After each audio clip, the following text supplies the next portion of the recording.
Graça e paz, meus amados, está iniciando mais um resumo no meu e no teu canal Tens um Minuto, e desta feita abordando o último trimestre de 2023 das escolas bíblicas dominicais de adulto, da classe de adulto.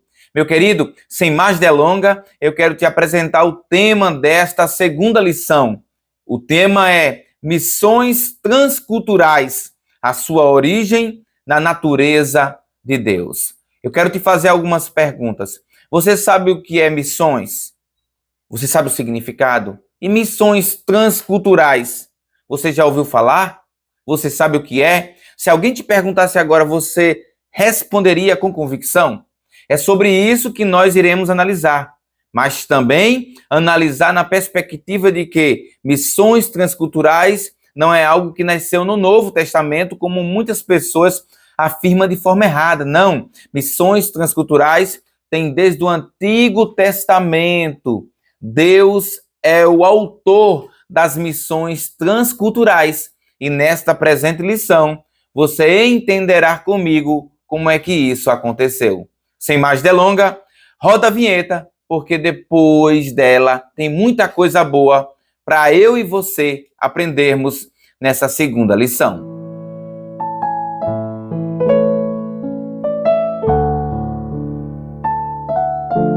Seja bem-vindo, meu irmão, seja bem-vinda, minha irmã. Se sinta aqui em casa. O canal Tens um Minuto não é meu, é nosso.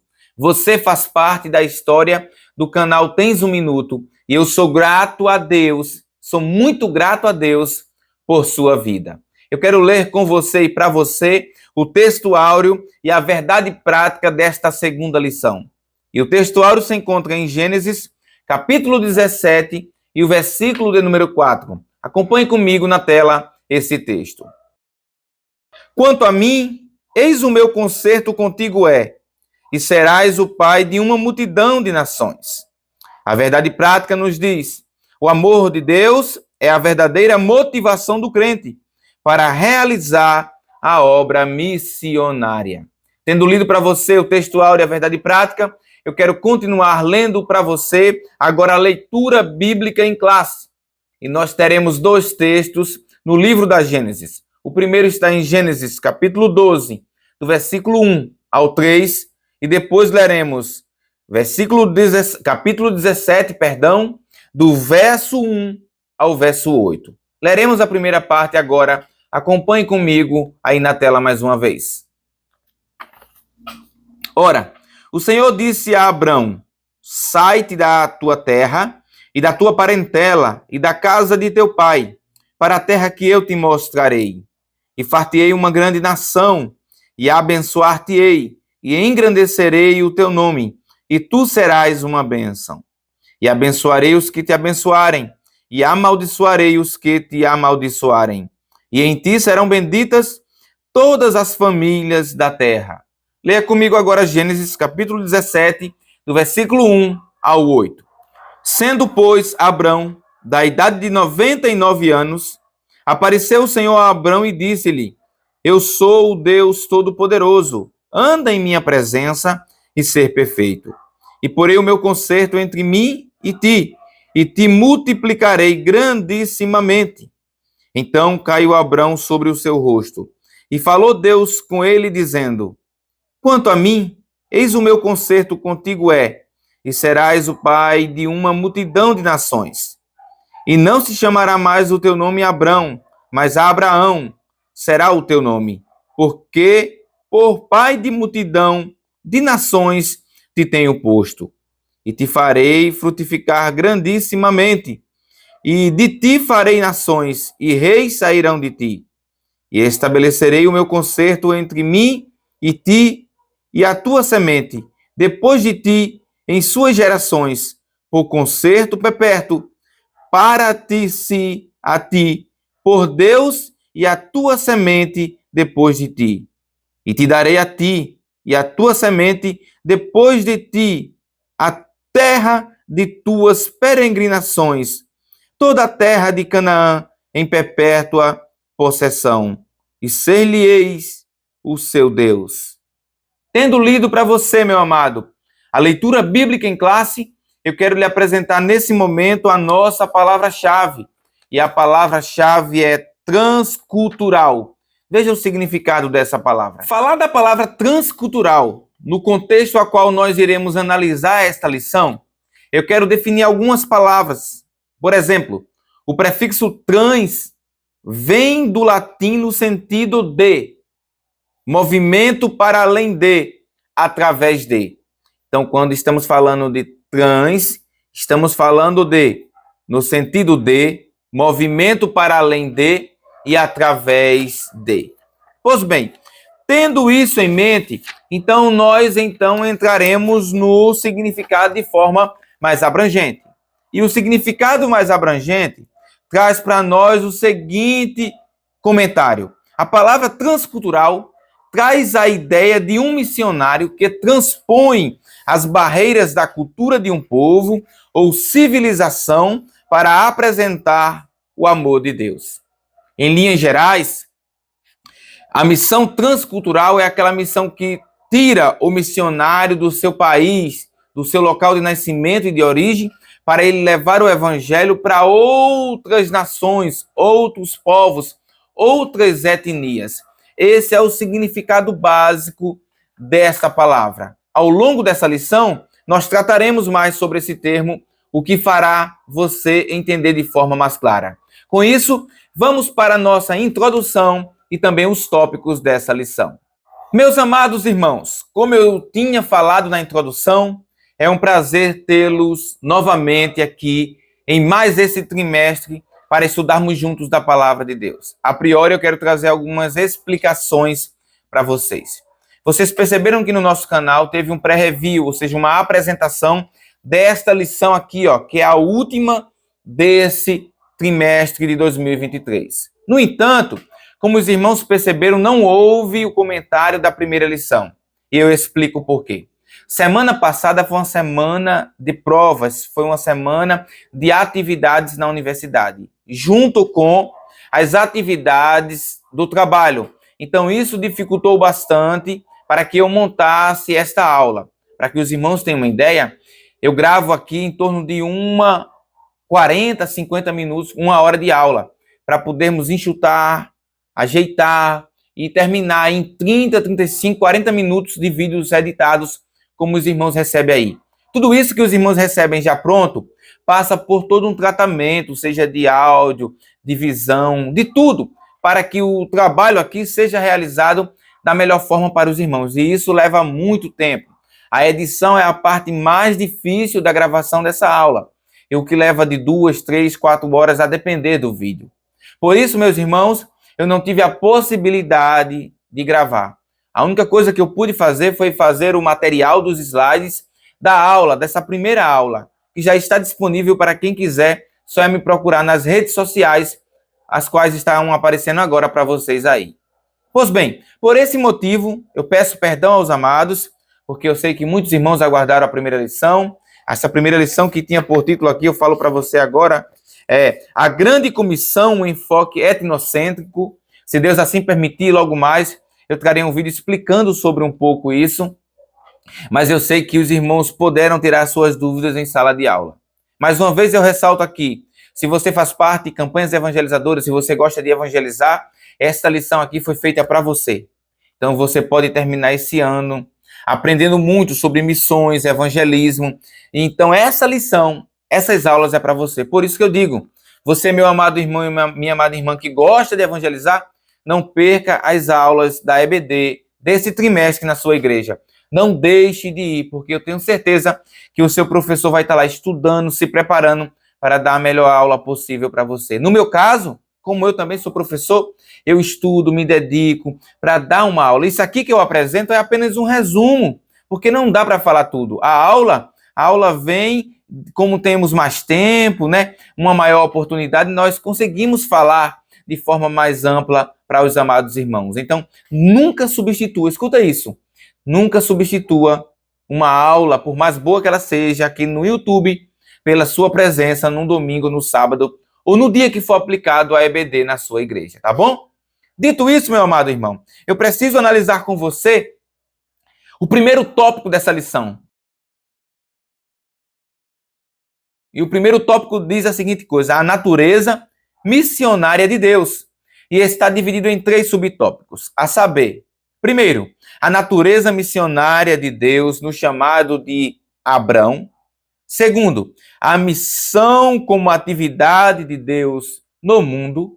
E terceiro, o nosso modelo missionário. Pois bem, há um equívoco muito anunciado de que missões só começou a valer no Novo Testamento.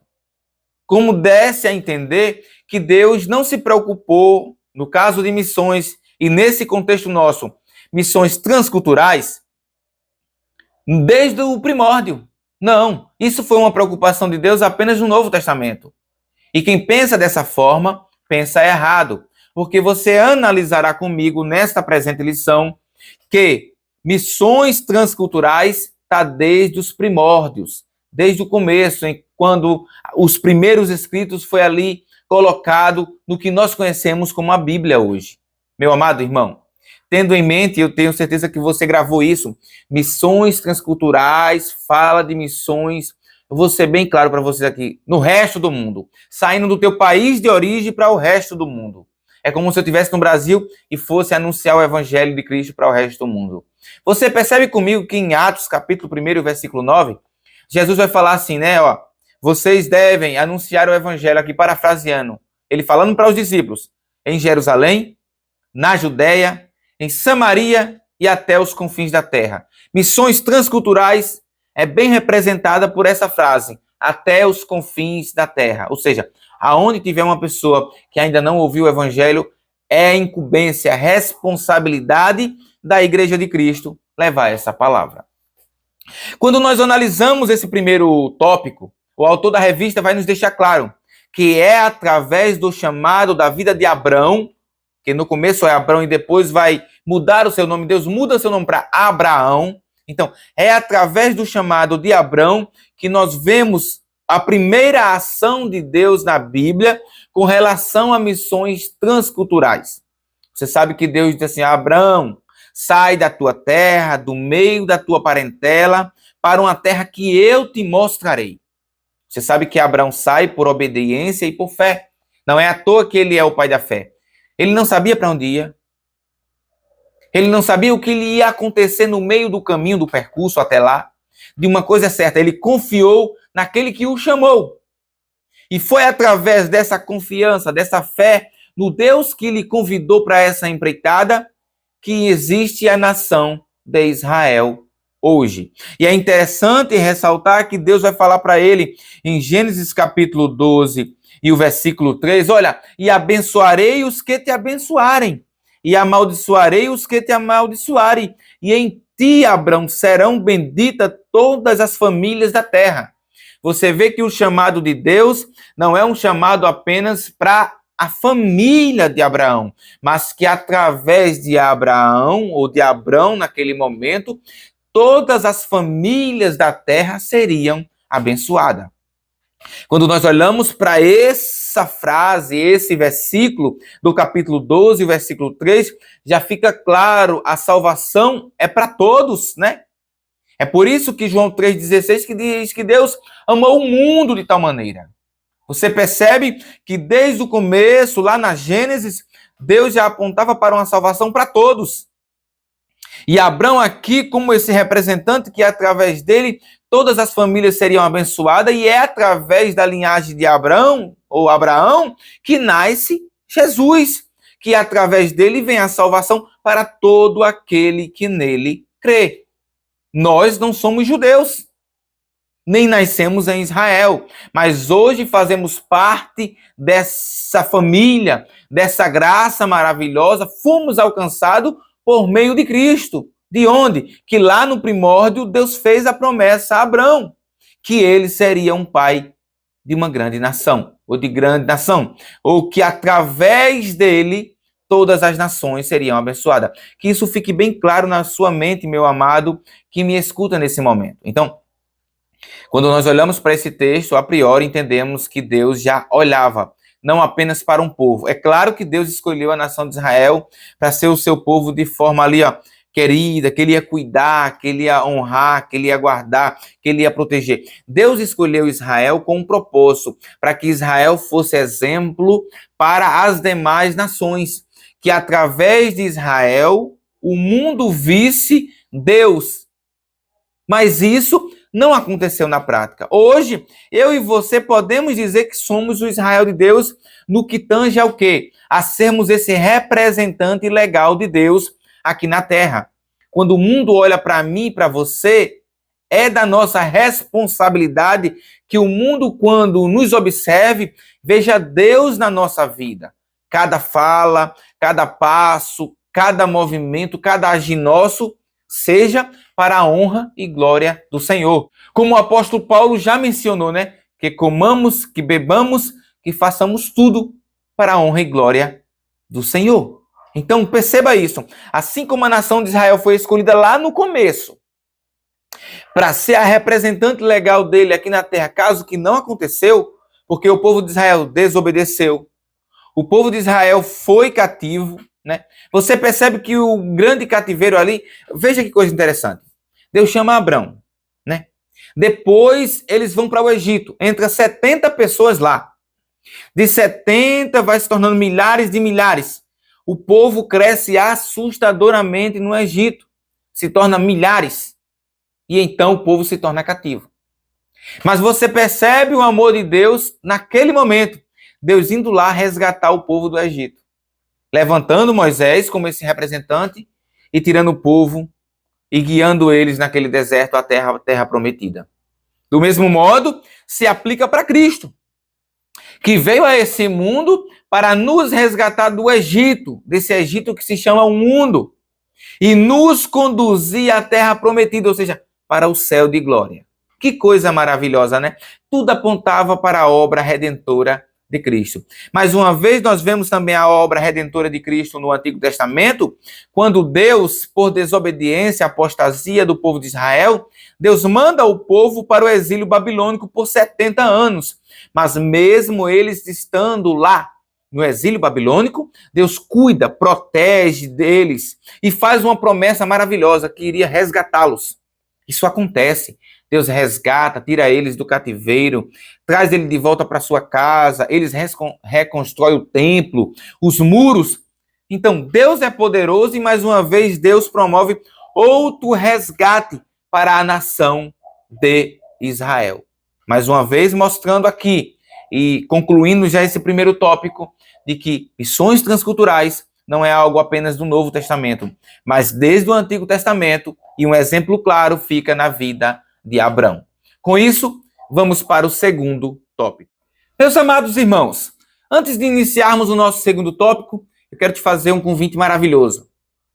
Deixa teu like, aquele dedinho assim, ó, clica aí agora, comenta se você preferir, fique à vontade, compartilhe com aquele irmão da escola bíblica, diga, olha, o canal Tens um Minuto voltou e voltou com tudo e vai nos apresentar 3 meses de uma aula de teologia chamada missiologia, ou seja, estudo das missões.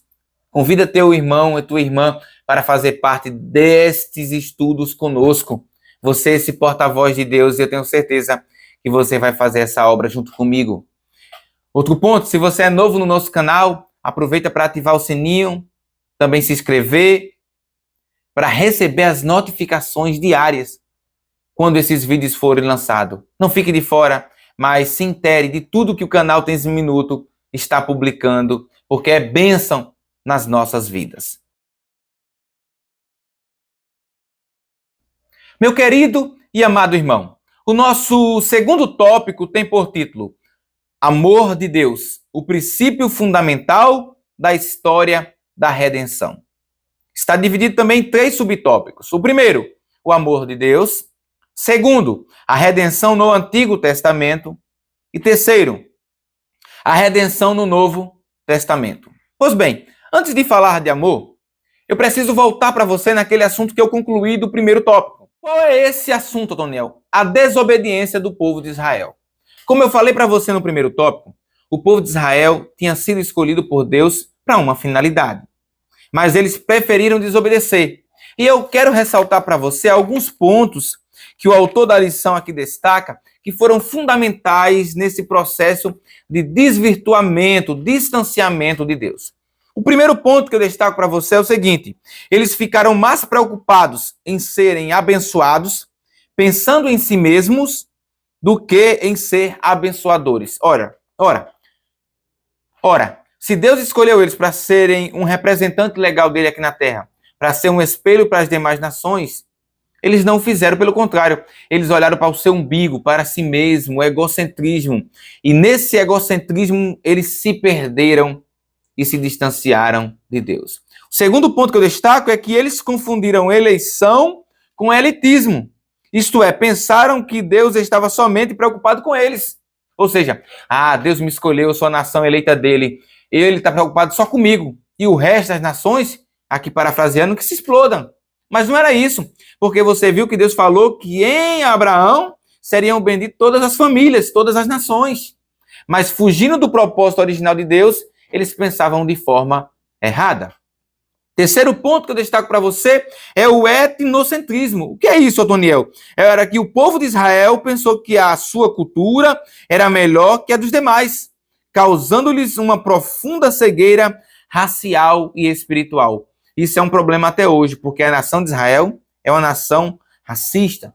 É uma nação. Você percebe isso no Novo Testamento, quando Jesus vai criticá-los, porque eles olhavam para os pecadores, né, com olhos atravessados.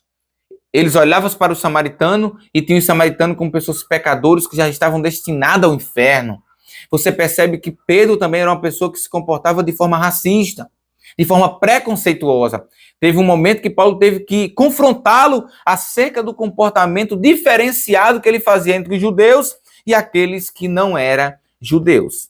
Pois bem, diante desses três pontos aqui apresentados, que foram pontos principais que contribuíram, não só isso, mas a idolatria, né? O sincretismo religioso, o casamento com outras pessoas que adoravam a outros deuses, sem que Deus tenha permitido, isso tudo contribuiu. A sua liderança religiosa se prostituindo, se entregando à imoralidade. Você percebe que no período de Abacuque a lei estava invertida, estava tudo uma desordem total. Então isso contribuiu para que Deus, que é amor, mas também justiça, aplicasse a correção para o seu filho, até porque Deus castiga aquele a quem ama. Mas, como você percebeu aqui no segundo tópico dessa lição, o primeiro subtópico fala que Deus é amor. E isso é muito maravilhoso. Como eu citei em João 3,16, você sabe, eu não preciso citar novamente, Deus é amor. E esse amor dele é demonstrado quando ele envia o seu único filho para morrer em morte de cruz por nós. Malaquias, capítulo 1 e o verso 2, anote aí, Malaquias, capítulo 1, verso 2, o texto vai nos dizer: eu vos amei, diz o Senhor, mas vós dizeis, em quem nós amaste? Não foi Esaú, irmão de Jacó? Disse o Senhor, todavia amei a Jacó. Então veja aqui esse amor de Deus sendo expressado aqui. Do mesmo modo, eu também destaco para você 1 João, capítulo 4, versículo 8. E o versículo 8 vai dizer: aquele que não ama não conhece a Deus, porque Deus é amor e caridade. E o verso 16 desse mesmo capítulo 4 diz: e nós conhecemos e cremos no amor que Deus nos tem. Deus é caridade, e quem está em caridade está em Deus, e Deus nele. Oh, que coisa maravilhosa, né? O amor de Deus nos envolve de uma forma tão tremenda, como o autor diz, que o amor dele está em nós e nós nele. Veja, está em Deus e Deus nele, como o apóstolo João aqui cita. Há uma comunhão daquele que ama. E quem ama a Deus, eu ressalto aqui, faz a sua vontade. Quem ama a Deus, o obedece. Quem ama a Deus, faz o seu querer. Obedecem o ídolo de Cristo. Isso são pré-requisitos daqueles que amam a Deus. Se você diz que ama a Deus e não anda pela sua palavra, se você diz que ama a Deus e não o obedece, não faz a sua vontade, é só de boca para fora esse amor. Então, foi através desse amor, esse amor ímpar, esse amor único, esse amor incomparável. Não tem comparação esse amor. Foi através desse amor que ele enviou o seu filho como um projeto desde o início, né? Que desde o início já estava proposto que o Filho de Deus seria entregue, desde aquele momento que Adão e Eva pecou, que foi ali declarado e feita uma promessa que da semente da mulher nasceria o nosso Salvador, Jesus Cristo. Então, desde os primórdios, desde a fundação do mundo, o Cordeiro de Deus já estava sacrificado por mim e por você. E foi por esse tão grande amor que nós estamos aqui hoje, dizendo obrigado, Senhor, por tudo. Obrigado por ter se entregado em nosso lugar. O segundo subtópico fala sobre redenção. E quando falamos de redenção, eu preciso trazer o significado de redenção. Está falando aqui de livrar alguém, livrar um escravo da escravidão, pagamento de um preço, ou seja, há um redentor que veio e pagou um preço por um escravo da qual ele não tinha a possibilidade de por si só se salvar. Em outro ponto aqui é o resgate, né? O resgate de uma pessoa que estava condenada à morte. Esse era o nosso quadro, essa era a nossa história. Mas Cristo nos resgatou do lamaçal de pecado. Cristo nos resgatou do reino das trevas para o reino do seu amor. E glória a Deus que hoje nós vivemos nesse reino maravilhoso. E isso já engloba a redenção no Novo Testamento também. Eu destaco para você Efésios capítulo 1 e o versículo de número 7. Efésios 1:7 diz: a quem temos a redenção pelo sangue, a remissão das ofensas, seguindo as riquezas da sua graça. Ou seja, foi através da morte de Cristo que nós temos hoje a redenção dos nossos pecados. Nesse mesmo pensamento, Gálatas, capítulo 3, e o versículo 13 vai nos dizer: Cristo nos resgatou da maldição da lei, fazendo-se maldição por nós, porque está escrito: maldito todo aquele que for pendurado no madeiro. Ele foi maldito por nós, para perdão dos nossos pecados. É por isso que eu não canso de dizer o quanto eu amo e o quanto eu sou grato a Ele por tudo que Ele fez na minha vida. Para concluir esse segundo tópico aqui, deixa eu trazer para você uma breve ilustração. Certa feita, uma criança, que o seu pai era carpinteiro.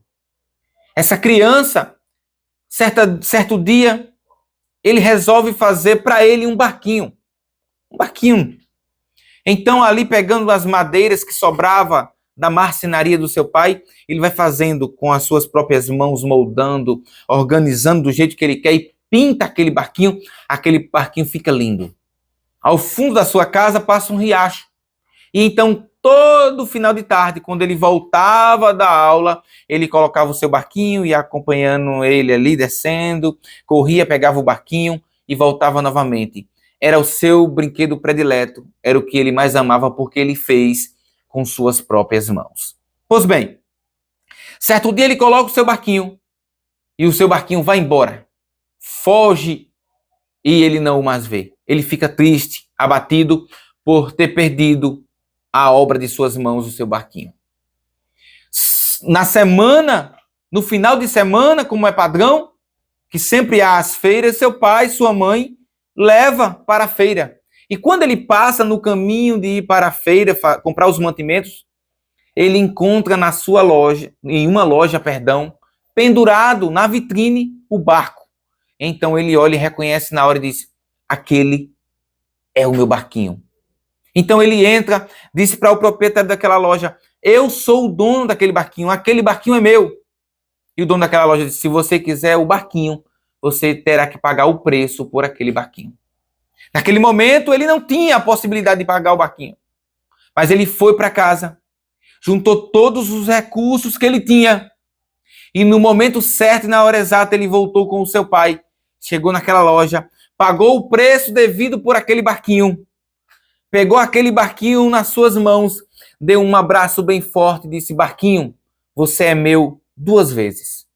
Uma porque eu te formei e outra porque eu te resgatei.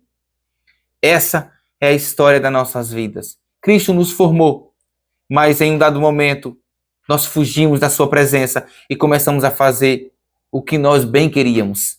Mas ele, com o seu amor, enviou o seu Filho para se entregar por nós, para nos resgatar das mãos daquele que só nos queria colocar na vitrine, só queria nos usar. Ele foi lá, pagou o alto preço, nos deu um abraço e disse: olha, você é meu 2 vezes, Otoniel. Você que me assiste nesse momento, você é meu 2 vezes. Deus falou para você e disse: uma porque eu te formei e outra porque eu te resgatei. Eu acho que essa ilustração é a representatividade mais significativa e mais ilustrativa do que é a redenção de Cristo em nossa vida. Com isso, vamos para o nosso terceiro e último tópico. Meus amados irmãos, chegamos à reta final dessa lição maravilhosa, a segunda desse último trimestre de 2023. E o título dela é Visão Bíblica do Caráter Transcultural da Missão. Está dividido também em 3 subtópicos, a saber, um Deus missionário. Segundo, a escolha de Israel e sua missão. E terceiro, a escolha da igreja. Pois bem, esse último tópico é uma ratificação de tudo que nós falamos até agora. Primeiro, um Deus missionário. Aqui o autor vai ratificar mais uma vez de que Deus, desde o primórdio, ele está falando da salvação não só de um só povo, mas de todos os povos. Aqui o autor da revista vai citar Gênesis capítulo 13, o verso 15, da qual eu leio para você nesse momento. E porém inimizade entre ti e a mulher, entre a tua semente e a sua semente. Esta te ferirá a cabeça e tu lhe ferirás o calcanhar.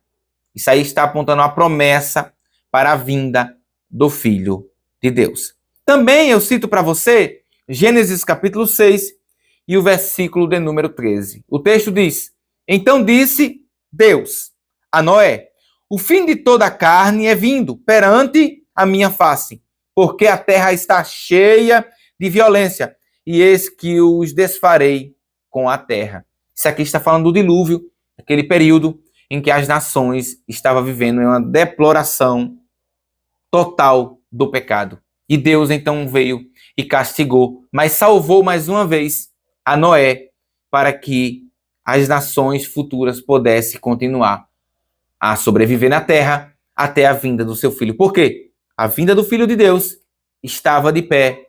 Era uma promessa de Gênesis 3,15. E Deus não é homem para que minta, nem filho do homem para que se arrependa.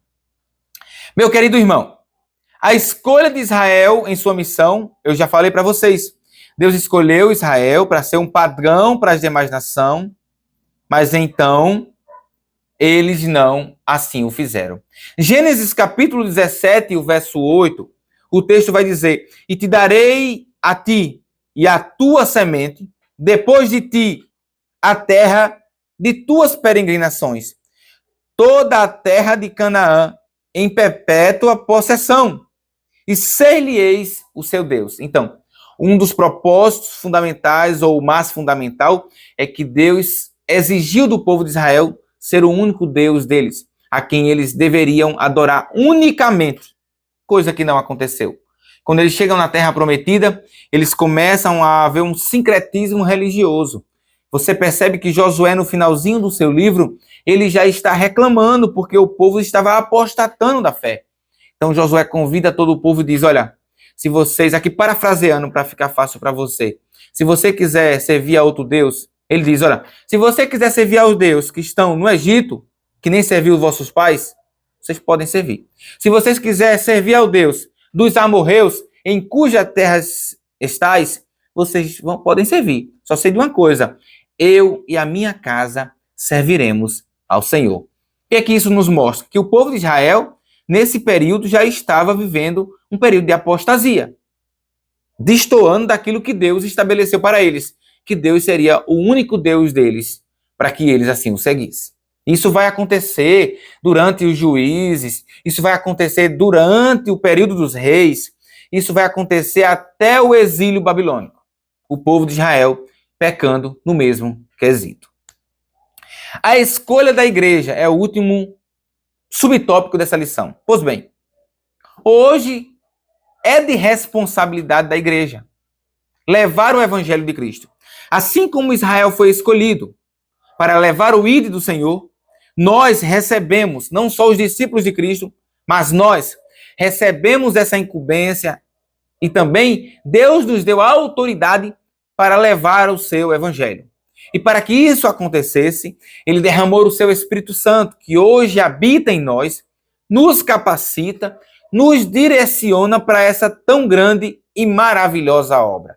Então você não está só no cumprimento dessa tarefa, mas o Espírito Santo está contigo te dando o direcionamento. Meu amado irmão, então não há por que ficar parado, não há por que não fazer a obra do Senhor.